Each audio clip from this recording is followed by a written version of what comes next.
Good morning, সুপ্রভাত বন্ধুরা। আশা করি তোমরা সবাই ভালো আছো, সুস্থ আছো।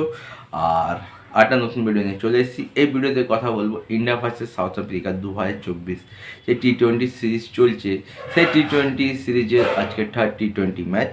তো আজকের ম্যাচটা কোথায় খেলা হবে, আর ভারতের প্লেইং 11 আজকে চেঞ্জ হবে নাকি একই থাকবে, সেটাই দেখার।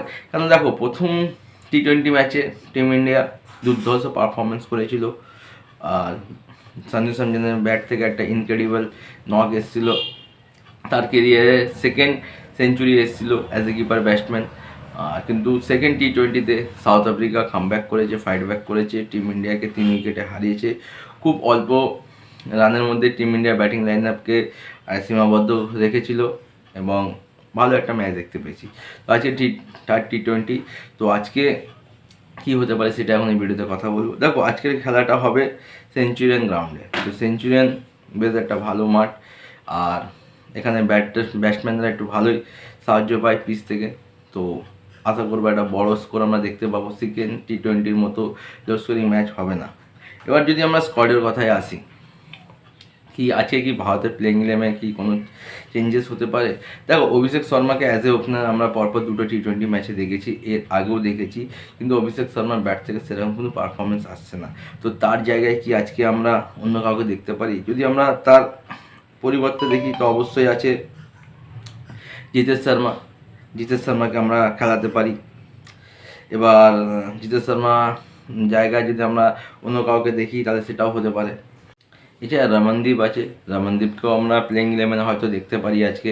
দেখো, অভিষেক শর্মা, তিলক বর্মা, এই যে দুটো ব্যাটসম্যান আছে, এদের এই দুটো ব্যাটসম্যানের কিন্তু প্রথম দুটো T20-তে সেরকম কোনো পারফরমেন্স আসেনি। আমি বলছি না, আমি কোনো এক্সপার্ট নই, হয়তো কোচ ক্যাপ্টেনের আজকে স্ট্র্যাটেজি হতে পারে। হয়তো অভিষেক শর্মা এবং তিলক বর্মার জায়গায় হয়তো রমনদীপ ও জিতেশ শর্মাকে চান্স দেওয়া হতে পারে, কারণ জিতেশ শর্মা একটা বিগ হিটার, তাকে আমরা দেখেছি।